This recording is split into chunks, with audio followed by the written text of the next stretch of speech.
And you mentioned having one of your meetings in Saudi Arabia. That is not exactly a part of the world that is averse to working with religion. Between the religious and the political, there's a very strong relationship there. So it's not Yeah. a universally secular context. In fact, I would differ from your read of the world to say Yeah. that No, no, no. secularization. It's mixed. Yeah. It's um, very mixed. Yeah. yeah, no, but I think just so looking at that, looking at some of those religious, political, and then of course the United States isn't immune from some of those marriages either.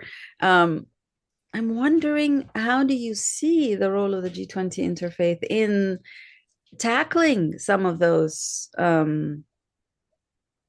relationships between the religious and the political elements? Is this something that has come across your discussions, debates, etc.? And what happens when invariably in many of these cases where certain religious and certain political are working together, the outcome is not necessarily always a pro-human rights space or reality? And so where does the G20 Interfaith Forum sit on these issues? How have you tackled them, if at all, especially that we're still living in the context of genocides that take place that are often religiously vindicated or validated by political regimes and vice versa. So where does the G20 Interfaith Forum stand and sit in this space? What are your thoughts on that?